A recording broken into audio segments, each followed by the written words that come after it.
வணக்கம். நம்ம சேனலுக்கு தொடர்ந்து ஆதரவளித்துக் கொண்டே இருக்கும் நல்ல உள்ளங்களுக்கு நன்றி. நிறைய அண்மை தகவலை கொடுத்துட்ருக்கோம். சப்ஸ்கிரைப் பண்ணி பார்த்து கொஞ்சம் ஊக்கம் கொடுங்க. திமுக, அதிமுக எல்லாத்தையும் நம்ம விமர்சிச்சுருக்கோம். நீங்கள் பார்த்தீங்கன்னா தெரியும். இப்படிப்பட்ட சூழ்நிலையில் இன்னைக்கு யாரும் கவனிக்காத பிடிஆருடைய பேச்சு, மனம் நொந்து பேசிய பிடிஆர். அதாவது எதுக்கு நான் அமைச்சராக இருக்கேன்னே தெரியல, எனக்கு எந்த அதிகாரமும் இல்லை. ஏன்னா ஒவ்வொரு அமைச்சருக்கும் ஒரு அதிகாரம் இருக்கும். எனக்கு அதிகாரமே இல்லைன்னு சட்டசபையில் இன்றைக்கி பேசுகிறாரு. அப்படிங்கும்போது அது பெரிய விஷயம். சரி, சாதாரணமாக கூட பேசியிருக்கலாங்க, இதெல்லாம் என்னங்க அப்படின்னு நீங்கள் சொல்லலாம். உடனே அப்பாவு அவர்கள் கவுண்டர் கொடுக்குறாரு. ஏங்க, சபையில் இப்படியா பேசுறது? நீங்கள் சிஎம்கிட்ட பேச வேண்டியதானே, பேசி முடிவெடுத்துட்டு இந்த வார்த்தையை சொல்லியிருக்கணுங்கிறார். தொடர்ந்து பிடிஆர் அவர்களின் மீது இன்றைக்கி பிடிஆர் அவர்களுக்கு கட்சியில் என்ன மரியாதை இருக்குது அப்படிங்கிறது கட்சிக்காரங்களுக்கு தெரியும், வெளியில் மக்களுக்கும் தெரியும். ஒரே ஒரு வார்த்தை அந்த ஆடியோ பேசினதுனால அவருக்கு இந்த நிலைமை. எதிர்கட்சியினர் இதை விடலாம் மோசமாக பேசியிருக்காங்க. அவரை அந்த பதவி விட்டு எடுத்தது எவ்வளோ பெரிய தவறு, இன்றைக்கி எந்த அளவுக்கு நிதி நிலைமை இருக்குது, பிடிஆர் அதையும் சொல்கிறார். அப்போ இவ்வளோ ஒரு தயங்காமல் வெளிப்படையாக இன்றைக்கி பிடிஆர் பேசுகிறாரு. அப்படிங்கும்போது திமுகவில் பிரச்சனை எவ்வளோ இருக்குது அப்படிங்கிறத உணர முடியுது. இன்றைக்கி பிடிஆர் அவர்களுடைய இந்த பேச்சு அப்படிங்கிறது இன்றைக்கி பெரும்பாலும் பார்த்திங்கன்னா எந்த சேனல்லையும் வராது. இது சட்டசபையில் பேசுகிறாரு, பெரும்பாலும் எந்த சேனல்லையும் வரலை. இதே அதிமுக ஒரு கட்சி ஆட்சியில் இருக்கும்போது அதிமுக யாராவது ஒரு அமைச்சர் இப்படி பேசியிருந்தால் என்ன சொல்லுவோம்? பார்த்தீங்களா, அதாவது நிதியே இல்லை, வெளிப்படையாக சொல்கிறாரு. நான் இந்த அவையில் நிறைய பதிவு பண்ணியிருக்கேன்னு பிடிஆர் சொல்கிறார்.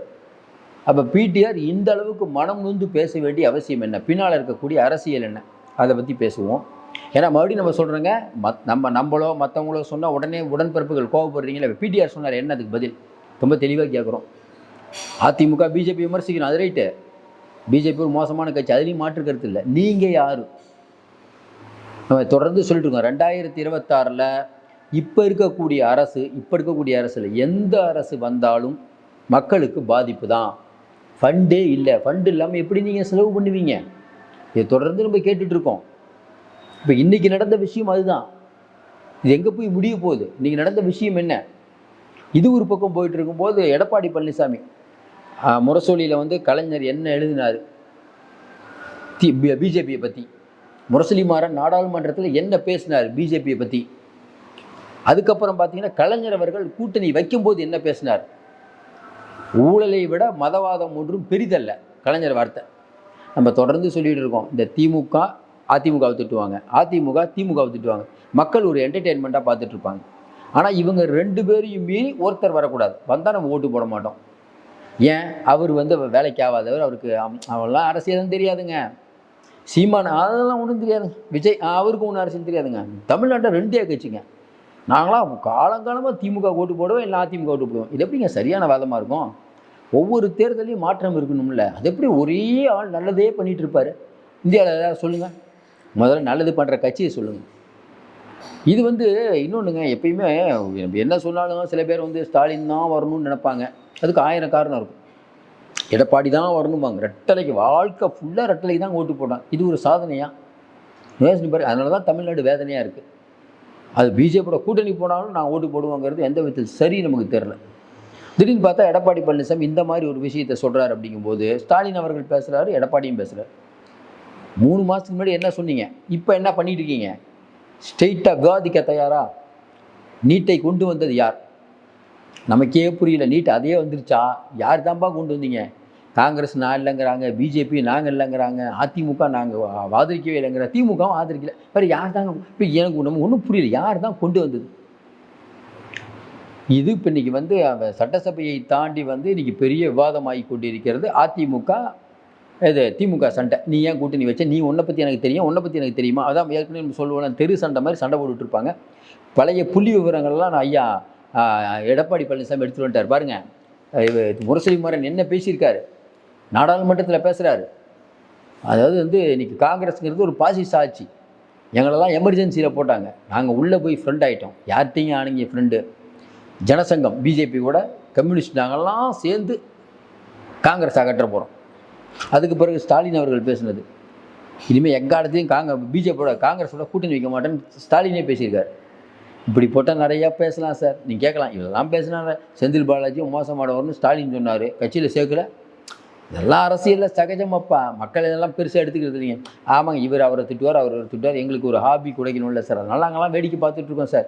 பழைய வரலாறு எடுத்தாலாம் யாருமே எந்த கட்சியுமே இருக்க முடியாது.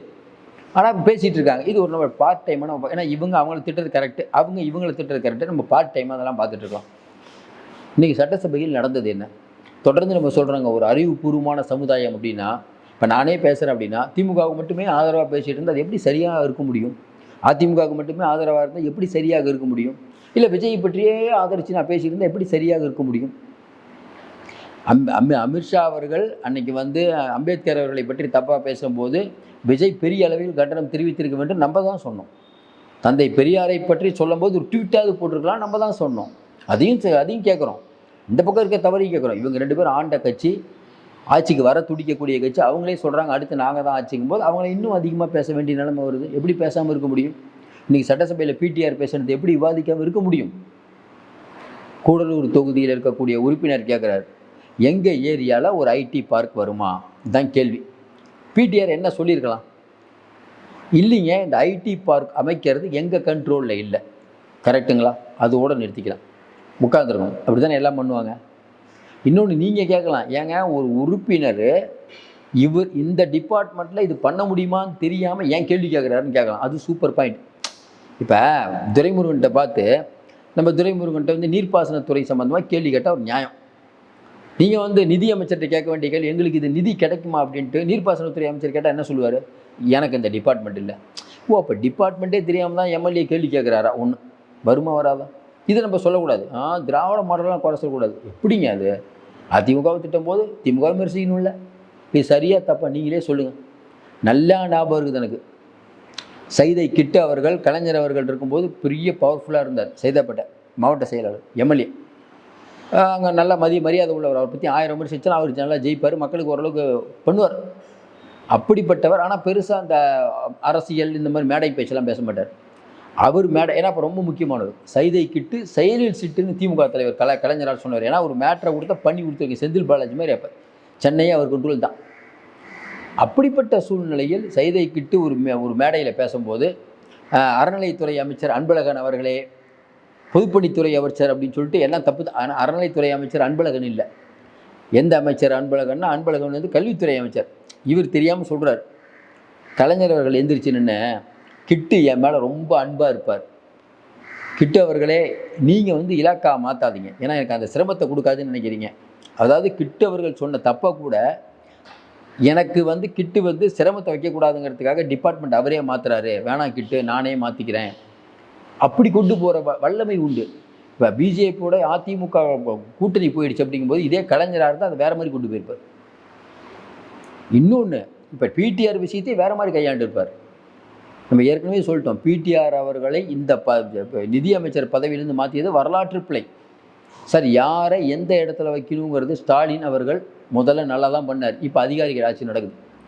இதுவே பிடிஆர் அவர்கள் அந்த துறையில் மட்டும் இருந்திருந்தால் இந்த அளவுக்கு நிதி நிலை மோசமாயிருக்காது. இப்போ பிடிஆர்கிட்ட கேட்குறாரு, கூடலூர் தொகுதியில் எங்களுக்கு ஐடி பார்க் வருமானு. பிடிஆர் என்ன திரும்ப சொல்கிறாரு? சொன்ன பதில் என்ன? அப்படியே சொல்கிறோம், எனக்கு எந்த அதிகாரமும் இல்லை.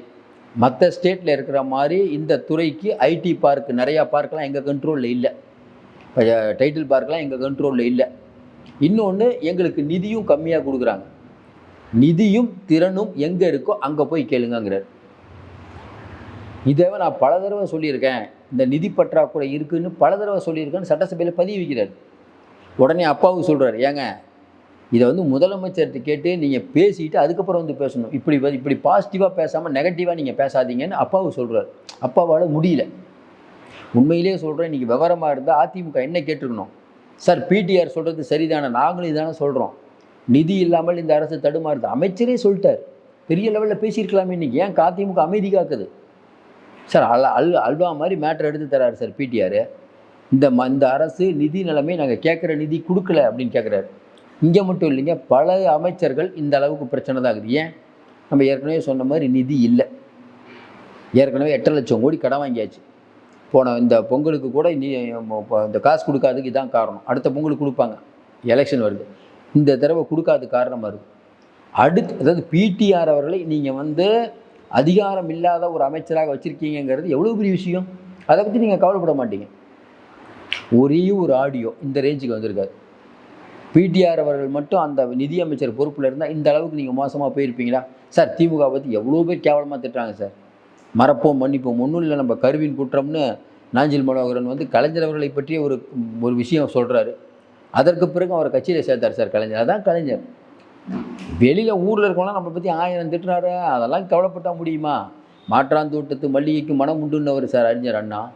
அவர் வழி வந்தவர் இல்லைங்க. பிடிஆர் பேசிட்டார், ரைட்டு, ஏன்பா அப்படிலாம் பேசுகிறீங்க, பேசாமல் இருப்பா, முடிஞ்சு போச்சு. யார் யாரோலாம் நீங்கள் மன்னிக்கிறீங்க? பிடிஆரை நீங்கள் துறை மாற்றுனீங்க? மக்களுக்கு உடன்பிறப்புகள் மக்களுக்கு தெரியாமல் இருக்காது. இந்த ஆடியோங்கிற ஒரு மேட்டர்னால தான் பிடிஆர் பதவியில் இருந்தார். அவர் மட்டும் இருந்தால் நெருக்கி பிடிச்சிருப்பார்ல. நீங்கள் என்ன நினச்சிங்க? உரிமை தொகை இவ்வளோ பேருக்கு கொடுக்கணும், 1 கோடி பேருக்கு, 1.5 கோடி பேருக்கு கொடுக்கணும்லாம் அவங்க கணக்கு போட்டிங்க. அவர் 69 லட்சம் தான் சொன்னார். அவ்வளோதாங்க தலைவர் பட்ஜெட் இருக்கும், முடியாதுன்னு. அதுக்கப்புறம் இல்லை 1 கோடின்னு ரவுண்டாக வச்சுக்கோங்க, ஏதாவது ஒன்று பண்ணுங்கன்னு அவர் ஏதோ பண்ணி கொடுத்தார். பழைய ஓய்வூதிய திட்டத்தை நிறுத்தலைன்னா நம்ம அது வந்து கொண்டு வந்தீங்கன்னா நமக்கு முடிஞ்சது கதைன்னு அவர் தான் சொன்னார். பழைய ஓய்வு திட்டத்தை அவர் பட்ஜெட்டில் ஃபஸ்ட்டு கூட்டத்தொடரிலே சொன்னார். பழைய ஓய்வு திட்டம் கொண்டு வர முடியாது. நிறைய விஷயங்கள் இப்போ இருக்க நிறைய அமைச்சர்களுக்கு அவர் மேலே கோவம் என்னென்னா, நிதி கேட்டால் கொடுக்கறது இல்லை சார். அவர் தான் நிதி அமைச்சராக இருந்தார். நிதி கேட்டால் நீங்கள் 10,000 கோடி கேட்டால் அவர் 2,000 கோடி தான் கொடுப்பார். நிதி கொடுக்கல, என்ன பண்ணுவீங்க? அப்போ எல்லா அமைச்சர்களுக்கும் அவர் மேலே கோவம். ஒவ்வொரு தடவையும் முதலமைச்சர்கிட்ட போய் கேட்க முடியுமா? அவருக்கு தெரியும், இப்போ பிடிஆருக்கு தெரியும் நம்ம எவ்வளோ செலவு பண்ணணும், எங்கே செலவு பண்ணணும், எப்படி செலவு பண்ணணும், எதில் பணம் போடணும். இன்னொன்று, அவருடைய நடவடிக்கையில் நிறைய விமர்சிக்கப்பட்டது. முதியோர் உதவித்தொகை இருக்குல்ல, அதை கொஞ்சம் பிரச்சனை பண்ணார், நிறைய விஷயம் பண்ணார். சீர்திருத்த நடவடிக்கைகள். ஏன்னா அவர் வந்துங்க ஒரு எம்எல்ஏ அமைச்சரை தாண்டி அவர் ஒரு பேங்கர். அவர் வந்து பேங்கை பற்றி நிறையா தெரியும். இன்றைக்கி இருக்க எத்தனை அமைச்சர்களுக்கு அதை பற்றி தெரியணும்னு நமக்கு அவசியம் தான் சொல்ல. தங்கம் தென்னரசுவை விட அந்த துறையை கையாள்வதற்கு அனுபவம் மிக்கவர் பிடிஆர். ஏன்னா அவருக்கு நெளிவு சுழிவுத்துறை பக்காவாக பண்ணுவார். அவரை ஏன் நீங்கள் மாற்றுறீங்க? அதோடைய விளைவை நீங்கள் அனுபவிக்கிறீங்களா? இன்றைக்கி அவர் மனம் நொந்து பேசுகிறார். இதுக்கு என்ன பதில்? இது அப்படிங்க கடந்து போகணும். நிதி நிலைமை இல்லைங்கிறார். அடுத்து நீங்கள் வந்தால் மட்டும் இப்படி தேனாரும் பாலாரும் ஓடும். இதான் நம்ம தொடர்ந்து சொல்கிறோம். தொடரட்டும் இந்த பொற்காலம், ஸ்டாலின் வராரு, விடியல் தர போகிறாருன்னு அடுத்த தடவை நீங்கள் எப்படி சொல்லுவீங்க? பிடிஆர் பழனிவேல்ராஜ் தியாகராஜன் ஒரு உதாரணம். அவர் தான் தெளிவாக சொல்கிறாரு. நிதி நிறையா கேட்டேன் கொடுக்கலன்னு ஏன் சொல்கிறாரு? இன்னொன்று, அவருக்கு நல்லா புரிஞ்சு போச்சு, இதெல்லாம் பேசினா நமக்கு அடுத்து சீட்டு கொடுப்பாங்கன்னாவே சந்தேகம். ஏன் இந்தளவுக்கு பேசுகிறாரு? எதுக்கு சீட்டு கொடுக்கணும்? கேட்பாங்களா, கேட்க மாட்டாங்களா? என்னங்க சட்டசபையில் இது வரைக்கும் எவ்வளோ எம்எல்ஏக்கள் இருக்காங்க, அமைச்சர்கள் இது வரைக்கும் யாராவது இந்த மாதிரி பேசியிருக்காங்களா? எப்பயுமே நம்ம என்ன நினைக்கிறோம், சில பேர் வந்து வெளிப்படையாக பேசுகிறத வந்து நடுநிலை மக்கள் ரசிப்பாங்க. ஆனால் உள்ளே இருக்கக்கூடிய திமுக எம்எல்ஏ அமைச்சர்லாம் எப்படி யோசிப்பாங்க? என்னங்க இப்படி பட்டவர்த்தனமாக பேசுகிறாரு, சிஎம் கூட்டு கண்டிக்கணும், கேட்பாங்களா, கேட்க மாட்டாங்களா? இது வந்து பெருசாக அதிமுக எடுக்கணும், ஏன் எடுக்கலன்னு தெரில. மறுபடியும் சொல்கிறோம், திமுகவில் உட்கட்சி பிரச்சனை நிறையா இருக்குது. அதிகார மோதல்கள் பல மாவட்டங்களில் பிரச்சனை தான். நீங்கள் வந்து அணைக்கட்டில் பார்த்தீங்கன்னா யார், நம்ம துரைமுருகன் தொகுதியில் அவருக்கும் அந்த அணைக்கட்டு நந்தகுமாருக்கும் சண்டை. கோயம்புத்தூர் அது ஒரு பெரிய சண்டை ஓடிட்டு இருக்குது. இந்த பக்கம் பார்த்தீங்கன்னா திருப்பூரில் சண்டை. மேயர், அமைச்சர், மாவட்ட செயலர் 3 பேருக்கு சண்டை. 3 பேர் பேசிக்க மாட்டாங்க. எப்படி 3 பேர் பேசிக்காமல் எப்படி நீங்கள் தொகுதி வேலையை பார்ப்பீங்க? ஈரோட்டில் அதே மாதிரி போன தடவை இளைஞரணியில் பிரகாஷ் எம்பி, அவருக்கும் அங்கே இருக்க முச்சாமியிலேருந்து எல்லாத்துக்கும் சண்டை. அதாவது திமுக அப்படிங்கிற ஒரு கட்சிக்கு உட்கட்சியில் அவ்வளோ பிரச்சனை இருக்கும்போது எப்படி நீங்கள் 2026 வந்து 200 வெல்வோம் 200 வெல்வோம்னு ஏன் இப்போ சொல்கிறீங்க? மோடி சொல்கிற கதை தான் ஆப்கி பார் 400 என்ன கதையாச்சுன்னு தெரியல, அதே கதை தான் இங்கே. அதனால் இந்த விஷயங்கள் ஒரு முக்கியமான விஷயங்கள், வெளியில் நிறைய பேர் பேச தயங்குற விஷயங்கள். மோடி சொல்கிறோம், இன்றைக்கி கூடிய நிதி நிலைமை என்னங்கிறது பிடிஆருக்கு தெரியும். பிடிஆருடைய வார்த்தை சாதாரண வார்த்தையில். இப்போ நானும் நீங்களும் நிறைய பேர் கண்டிப்பாக இதை விவாதிக்க வேண்டும். திமுக, அதிமுக, விஜய் எந்த ஒரு கட்சியும் வரக்கூடிய தேர்தல் அறிக்கை கொடுத்தா எப்படிப்பா இதை பண்ணுறீங்கன்னு கேட்கணும். எப்படி பண்ண முடியும்? இவங்க சொல்கிறதெல்லாம் பார்த்தா 1000 ரூபா உரிமை தொகையை தடுமாறி தான் கொடுக்கணும். இல்லைங்க சார், காசு இல்லை சார். காசு இல்லாமல் என்ன பண்ணுவீங்க? இதை வெளிப்படையாக அவர் ஒத்துக்கிறாரு. ஆமாங்க பிரச்சனைகள் இருக்குதுன்னு சொல்லிட்டாங்க. இது எப்படி நீங்கள் வந்து இல்லைன்னு மறுப்பீங்க? அதான் பிடிஆர் அவர்கள் தெளிவாக சொல்லிட்டாரு. சரி, இது ஒரு பக்கம் பிரச்சனை. இது மட்டும் இல்லைங்க, இன்னும் நிறைய நிர்வாக கோளாறுகள் இருக்குது. அதை நம்ம பின்னால் பேசுவோம். அடுத்து எடப்பாடி பழனிசாமி. இன்னொன்று இவரே சொல்லிடுறோம், பிடிஆர் அவர்கள் நீங்கள் பார்த்தீங்கன்னா பல விஷயத்தில் பார்த்தீங்கன்னா பிடிஆர் புறக்கணிச்சிட்டு இருக்காங்க, நல்லா தெரியுது. இன்னொன்று உங்களுக்கு தெரியும், உதயநிதி அவர்கள் வந்து பதவியாக இருக்கும்போது பிடிஆர் வரல. அதுக்கு ஒரு காரணத்தை சொன்னாங்க. அதுக்கப்புறம் பார்த்தீங்கன்னா என்ன பண்ணுறது, இப்போ பிடிஆர் அவர்களுக்கு நல்லா தெரியும் யார் யார் என்னென்ன திறமையானவங்க பிடிஆருக்கு தெரியாமையா இருக்குது. அதனால் பிடிஆர் அவர்கள் இந்த அளவுக்கு ஒதுக்குவது வந்து இந்த நிர்வாகத்துக்கு நல்லதில்லை. அது பண்ணிகிட்டு இருக்காங்க. உடன்பிறப்புகள் இதுக்கு நீங்கள் கமெண்ட் கூட போடுங்க. அவர் செஞ்சது இன்றைக்கி பிடிஆர் செஞ்சது சரியா, இன்றைக்கி அப்பாவுக்கு செஞ்சது சரியான்னு கூட சொல்லுங்கள். ஏன்னா 2 பேருமே உங்கள் கட்சி ஆளுங்க தான். இது அதிமுக ஒரே கொண்டாட்டம். வெளியில் வந்து எடப்பாடி பழனிசாமிக்கு இன்றைக்கி எடப்பாடி பழனிசாமிக்கும் ஸ்டாலினுக்குமே சட்டசபையில் 3 மாதத்துக்கு முன்னாடி இங்கே கூட்டணி இல்லை, நீங்கள் எப்படிங்க கூட்டணிக்கு போனீங்க, விவாதிக்க தயாரா? நீட்டை வந்து ஜெயலலிதாமா இருக்கும்போது கொண்டு வரல, நீங்கள் இருக்கும்போது தான் கொண்டு வந்தீங்க, விவாதிக்க தயாரா? நீட்டை நாங்கள் வந்து ஒழிக்கணும்னு சொன்னோம். ஏன் சொன்னோம்? ஒன்றியத்தில் வந்து எங்கள் ஆட்சி மட்டும் இந்தியா கூட்டணி வந்துருந்தால் நாங்கள் ஒழிச்சிருப்போம்னு சொல்கிறார். உடனே எடப்பாடி பழனிசாமி சொல்கிறார் வெளியில் வந்து, பாருங்கள், பிஜேபி பாசிச பிஜேபியை ரவுண்டு கட்டிய திமுகவினர், ஆளுநர் ஓட்டம் பிடித்த ஆளுநர், இப்படிலாம் யூடியூப் ஃபேஸ்புக்கிலலாம் பிஜேபியை ரவுண்டு கட்டி நம்ம பேசிகிட்டு இருக்கோம். உண்மைதான். ஆனால் இவர்கள் உத்தமர்களா? இதே கலைஞர் அவர்கள் பிஜேபியோட கூட்டணி வைக்கும் போது சொன்ன வார்த்தை என்ன தெரியுமா? ஊழலை விட மதவாதம் ஆபத்தானதல்ல சொன்னது கலைஞர். இப்போ எடப்பாடி பேசுகிறாரு, என்ன பதில் சொல்ல போகிறீங்க? நீங்கள் நம்மளாம் சொல்கிறோம் ஊழலை விட மதவாதம் தாங்க ஆபத்துங்கிறோம். ஊழல் இந்தியா முழுக்க இருக்கிறது. மதவாதம் பிஜேபி மாதிரி சில கட்சிகள் தான் பண்ணுது. ஆனால் கலைஞர் அவர்கள் கூட்டணி வைக்கும்போது சொன்ன வார்த்தை, ஊழலை விட மதவாதம் ஒன்றும் ஆபத்தானது இல்லை. அதை விட ஒருபடி மேலே போய் நாடாளுமன்றத்தில் நம்ம இவர் மறைந்த முரசொலி மாறன் அவர்கள் பேசியது, காங்கிரஸ் அப்படிங்கிறது எங்களெல்லாம் சிறையில் வச்சுருந்தாங்க, அப்போ நாங்கள் கம்யூனிஸ்ட் தோழர்கள், ஜனசங்கம், யார் பிஜேபி எல்லாம் நண்பர்கள் ஆகிட்டோம், நாங்கள்லாம் ஒன்று சேர்ந்து காங்கிரஸை வீழ்த்துவோம் சொன்னது முரசொலி மாறன் அவர்கள். அதற்கு பிறகு முரசொலியில் ஐயா கலைஞர் அவர்கள் ஒரு கட்டுரை எழுதுகிறார். பிஜேபி அப்படிங்கிற ஒரு கட்சியை மதவாத கட்சின்னு சொல்லி எல்லாரும் சொல்கிறாங்களாம். அது இல்லை என்று நாம் தெளிவுபடுத்துவோம். இது என்னங்க இது பழைய வரலாறு. இவர் ஆமாம், எடப்பாடி என்ன பண்ணுவார், எங்களை நீ பண்ணுறீங்களா உங்களுடைய வரலாறுலாம் எடுக்கிறேன். அப்போ தான் நம்ம சொன்னோம், கடந்த காலத்தில் பிஜேபியுடன் எந்த காலத்திலையும் நான் கூட்டணி இல்லை, பிஜேபியுடன் கூட்டணி வைத்ததுக்கு நான் மன்னிப்பு கேட்டுக்கிறேன்னு ஜெயலலிதா சொன்னாங்க. அந்த கட்சி இன்றைக்கி பிஜேபியோட கூட்டணி வச்சதுக்கு அவங்க ஒரு காரணம் சொல்கிறாங்க. பண்டார பரதேசிகளை தமிழ்நாட்டுக்கு விட மாட்டேன்னு சொன்ன கலைஞர் அவங்களோட கூட்டணி வச்சார். அப்போ மக்கள் என்ன வச்சுப்பாங்க, அப்போ நீயும் அவங்க கூட்டணி அவங்களும் கூட்டணி வைப்பாங்க. ஆனால் பிஜேபி மதவாத கட்சியா? அப்போ பிஜேபி அப்படிங்கிற ஒரு கட்சியை வந்து தீண்டத்தகாத கட்சியாக ஆக்கியிருக்க யாரால் முடியும்? திமுக நினச்சிருந்தா முடியும். அவர்கள் அன்றைக்கி கூட்டணி வச்சிருக்கக்கூடாது. ஆனால் ரொம்ப சாதுரியமாக பார்த்தீங்கன்னா ஏன் பிஜேபியோட கூட்டணி வச்சாங்க எனக்கெல்லாம் நல்லா தெரியும். ஏன் கூட்டணி வச்சாங்கன்னு மக்களுக்கே தெரியும். எனக்கு இன்னும் நான் கொஞ்சம் நல்லாவே தெரியும் உள்ளே இருந்ததுனால. ஏன் வச்சார்? ஜெயலலிதாமா ஒரு ஓட்டில் தோக்கடிச்சிட்டு வராங்க. கலைஞர்கிட்ட சொல்லப்படுது, ஏங்க அப்போ இங்கே ஜெயலலிதாமா ஆட்சியில் இருக்காங்க, நம்ம தேவையில்லாமல் இப்போ தேவையில்லாமல் நம்ம வந்து விட்டுட்டோம்னா சென்ட்ரல் ஸ்டேட் 2 சேர்த்து நம்மளை நெருக்கி எடுத்துருவாங்க. அதனால் வாஜ்பாய்க்கு ஆதரவு தெரிவிக்கணும், இல்லை கட்சி இருக்காது. கட்சியாவது ஒன்றாவது கொள்கைக்காக வாழ வேண்டும் அப்படின்னு கலைஞர் நினச்சிருக்கலாம்ல. ஏன் வாஜ்பாயோட போனீங்க? வாஜ்பாய் அமைச்சரவையில் அங்கே வச்சிங்க.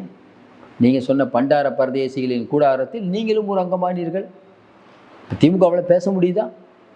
ஹெச் ராஜா கேட்குறாருல, என்ன திரும்ப சொன்னார்? அப்போ ஹெச் ராஜா அவர்கள் எம்எல்ஏ. அப்போ கலைஞர் அவர்கள் வந்து முரசொலி மாறன் வந்து ஹாஸ்பிட்டலில் இருக்கார், இலாக்கா இல்லாத அமைச்சராக 1 வருஷம் இருக்கார் முரசொலி மாறன். அப்போ ஹெச் ராஜா சொன்ன வார்த்தை, இலையை போட்டுட்டு எல்லாம் சாம்பார் கீம்பார் ரசம் பொரியல் எல்லாத்தையும் வச்சுட்டு நம்ம கேவலமாக திட்டுறோன்னு வச்சுக்கோங்களேன். ஏன்பா சாப்பிட வந்தீங்கன்னா திட்டினா நம்மளாம் என்ன பண்ணுவோம்? சாப்பாடு வேணால் நீ வேணால் அடித்து தூக்கிட்டு வந்துடுவோம். அது திட்டினாலும் பரவாயில்லன்னு கடைசி வரைக்கும் வலித்து தின்னுட்டு போகிறவர் தான் கலைஞர் அப்படின்னு சொன்னாரா இல்லையா? என்ன அர்த்தம்? நீங்கள் எவ்வளோ திட்டினாலும் கலைஞர் போக மாட்டார் அப்படின்னு சொல்கிறாரு. கலைஞர்கிட்ட கேட்கும்போது என்ன சொல்கிறாரு? இல்லை அதெல்லாம் பதில் சொல்ல மாட்டேன், சென்ட்ரல் சொல்லிட்டோம். அதே தான் எடப்பாடின்னு சொல்கிறாரு. அண்ணாமலை திட்டத்தெல்லாம் பெருசாக சென்ட்ரல் சொல்லிட்டோம். அப்போ பிஜேபி அப்படிங்கிற ஊரில் நீங்களும் ஒன்று தான், அவங்களும் ஒன்று தான். இப்போ எடப்பாடி பழனிசாமி பேசுகிறதுக்கு என்ன பதில்? ஒன்று நீங்கள் கேட்கலாம், அதெல்லாம் பேசினா அரசியல் இருக்க முடியாது. உண்மை தான். கடந்த காலத்தில் பேசியதெல்லாம் எடுத்து பார்த்தால் இவர்களும் இருக்க முடியாது, அவர்களும் இருக்க முடியாது. ஸ்டாலின் என்ன சொல்கிறாரு? ஏங்க நாங்கள் 4-5 வருஷத்துக்கு அப்புறம் தான் பண்டாரம் பரதேசின்னு ரொம்ப நாளைக்கு முன்னாடி சொல்லி தான் நாங்கள் கூட்டணி வச்சோம். நீங்கள் இப்போ தான் பிஜேபியுடைய கூட்டணி இல்லை, நீங்கள் உடனே கூட்டணி வச்சிங்க. உடனே கூட்டணி வச்சு நீங்கள் தான் தப்பு, நாங்கள் ரொம்ப நாள் கழித்து தான் கூட்டணி வச்சோம். இது எப்படி சரியான வாதமாக இருக்க முடியும்? கொஞ்சம் யோசனை பாருங்கள். பிஜேபி ஒரு தீண்டத்தகாத கட்சி, மோசமான கட்சி, மதவாத கட்சி. அதோட கலைஞர் வச்சா ஏற்றுக்குவீங்க, எடப்பாடி வச்சா ஏற்றுக்க மாட்டீங்களான்னு கேட்குறதுக்கு என்ன பதில்? இது எப்படி யாரும் பேசாமல் இருக்க முடியும்? இப்போ கரெக்டாக பேசுகிறாரு யார்? நம்ம எடப்பாடி பழனிசாமி பாயிண்ட்டை பிடிச்சி பேசுகிறார். மறுபடியும் நம்ம சொல்கிறோம்ல, ஞானசேகரன் பிரச்சனையை இவர்கள் எடப்பாடி பழனிசாமி ஆரம்பித்தா பொள்ளாச்சியை இவங்க ஆரம்பிப்பாங்க. ஒவ்வொரு விஷயம் அவங்க வந்து லாக்அப் மரணத்தை பற்றி இவங்க பேசினா, சாத்தான் குளத்தை பற்றி பேசுவாங்க. துப்பாக்கி சூடு என்கவுண்டரை பற்றி இவங்க பேசினா, ஸ்டெர்லைட் ஆடையை பற்றி பேசுவாங்க. இவங்க அவங்கள திட்டுவாங்க, அவங்கள திட்டுவாங்க. மக்கள் இவங்க 2 பேருக்கு தான் ஓட்டு போடணுங்கிறது காலத்தின் கட்டாயம். யாராவது மாற்றி போட்டிங்க அவ்வளோதான். பிஜேபிக்கு போட்டால் சங்கி, விஜய்க்கு போட்டால் ஒன்றுமே தெரியாது. விஜய்க்கு ஆதரவாக பேசிகிட்ருக்கீங்க, பணம் வாங்கிட்டு பேசிகிட்ருக்கீங்க. எல்லாத்தையும் பேசணும்ல பாஸ், கொஞ்சம் யோசனை பாருங்க. இப்போ திமுக பற்றி எடப்பாடி பேசுறது சரியா? சரிதான். ஏற்கனவே நீங்கள் பண்ணதை சொல்கிறாரு. இலாக்கா இல்லாத அமைச்சராக 1 வருடம் முரசொலி மாறன் இருக்காரு. தமிழ்நாட்டு மக்களுக்கு நன்றாக தெரியும். அதுவரை கூட்டணியில் இருக்கக்கூடிய கலைஞர் கரெக்டாக அவருடைய இறப்புக்கு நம்ம வாஜ்பாய் அவர்கள் வராரு. வந்துட்டு இறப்பு முடிஞ்சு அவர் டெல்லிக்கு ஃப்ளைட் ஏறுறாரு. உடனே ஆதரவு வாபஸுங்கிறார். 1 வருஷம் பிஜேபியோட தயவு தேவைங்கிறதுனால அவங்க மதவாதம் எதை பற்றி திமுக பேசாது. உண்டா இல்லையா? திமுக அப்படிங்கிற ஒரு கட்சியை காங்கிரஸ் அவர்கள் 64 சீட்டு கொடுத்தாரு. எப்படி கொடுத்தாங்க? கலைஞர் மேலே தயாளம்மாள்கிட்ட விசாரிக்கிறாங்க. 2G மேட்டர்லாம் மாட்டிகிட்டு இருக்கீங்க, இருந்தாலும் நீங்கள் கூட்டணி வச்சிங்க. உலகத்திலே இல்லாத அதிசயமாக இப்போ கவிதா அவர்களை வந்து பிஜேபி கூட்டணியில் இருக்குது சார். இப்போ ஜெயிலில் வச்சுருக்காங்க. ஏன் ஜெயிலில் வச்சாங்க? சந்திரசேகர் ராவுக்கும் பிஜேபிக்கும் சண்டை. ஆனால் நீங்களும் காங்கிரஸும் கூட்டணியில் இருப்பீங்களாம், நீங்கள் மந்திரி சபையில் கூட இருப்பீங்களாம். ஆனால் உங்கள் பொண்ணை தூக்கி அதிகாரில் வைப்பாங்களாம். அதை நீங்கள் கேட்க மாட்டீங்க. கேட்டால் சட்டப்படி நாங்கள் நடவடிக்கை எடுக்கிறோம். சார் செய்யறதே காங்கிரஸ் தானே.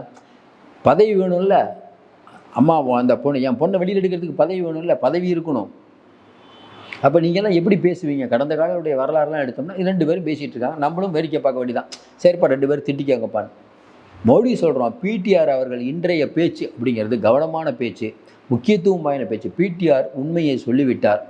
எனக்கு எந்த அதிகாரம் இல்லை அப்படின்னு அவர் சொல்கிறதுக்கு உண்மை. அதை கூட ரைட், அதிகாரம் இல்லாத அமைச்சராக இருக்கார். ஏன்னா என்றைக்கு அவரை ஐடி டிபார்ட்மெண்ட்டுக்கு போட்டாங்களோ அன்றைக்கி எல்லாருக்கும் தெரியும் அவர் ஓரம் கட்டிகிட்டு இருக்காங்க.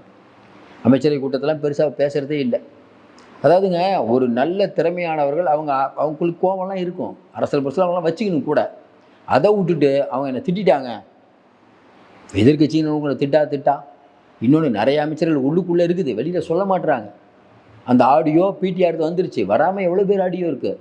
கொஞ்சம் யோசனை பாருங்கள். எவ்வளோ பேர் உங்களுக்கு சிரமத்தை கொடுத்துருக்காங்களா இல்லையா? பொன்முடி அவர்கள் உங்களுக்கு எவ்வளோ பெரிய சிரமத்தை கொடுத்தாரு. அந்த மாதிரிலாம் பிடிஆர் பண்ணாரா?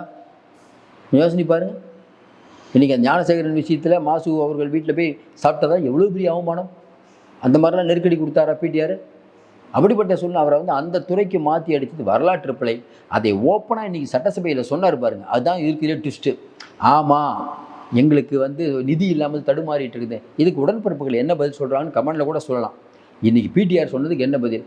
பிடிஆர், நான் மனம் நொந்து இருக்கிறேன், என்னிடம் எந்த அதிகாரமும் இல்லை, இன்றைக்கி இருக்கக்கூடிய சூழ்நிலை நிதி இல்லாமல் நாங்கள் தடுமாறி கொண்டு இருக்கிறோம், நான் நிறைய விஷயம் கேட்டுட்ருக்கேன் அப்படின்னு சொல்கிறத வச்சு ஒன்று புரியுது. வரக்கூடிய நாட்களில் யார் தேர்தல் அறிக்கையை கொடுத்தாலும் மக்கள் கேள்வி கேட்க வேண்டிய அவசியம் இருக்குது. யார் வந்தாலும் நிம்மதியான ஆட்சியை, நல்ல ஆட்சியை கொடுக்கவே முடியாது. ஏனென்றால் ஃபண்டு இல்லை. ஃபண்டு இல்லாமல் நீங்கள் திணறி கொண்டிருக்கிறத வெளிப்படையாக சொல்கிறது ஒன்று. உடனே நம்ம அப்பாவுக்கு கவுண்டர் கொடுத்து கட் பண்ணிட்டு போனார் பாருங்கள், அது இன்னும் சிறப்பு. பேச விட்டுருந்தா இன்னும் பிடிஆர் பேசியிருப்பார், உள்ள குமுறல்கள் எல்லாம் எடுத்து விட்டுருப்பார் பொழுது. இப்போ இதுக்கெல்லாம் சிஎம் கூப்பிட்டு பேசுவாரான்னா, ஆமாம் சொல்லுவாங்கள்ல, சிஎம் மாதிரி இருக்கார்ல, என்னங்க இந்த மாதிரிலாம் பேசுகிறாருன்ட்டு.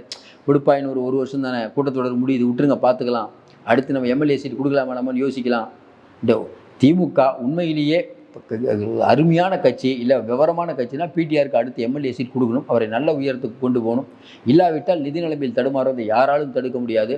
யாரை எங்கே வைக்கணும்னு யாருக்கும் தெரியலங்கிறாங்களா, அந்த கதையில் தான் திமுக இருக்குது. சரி, அதிமுக பற்றிக்கலான்னு பார்த்தா திமுக வாலண்டியராக வந்து வரும்போது நம்ம என்ன பண்ண முடியும்? இது எப்படி நம்ம பேசாமல் இருக்க முடியும்? தொடர்ந்து சொல்கிறோம், இந்த மாதிரி நிறைய அண்மை தகவலை கொடுத்துட்ருக்கோம். தொடர்ந்து எங்களுக்கு ஊக்கம் கொடுங்க, சப்ஸ்கிரைப் பண்ணி எங்களுக்கு ஊக்கம் கொடுங்க. மீண்டும் சந்திப்போம். நன்றி, வணக்கம்.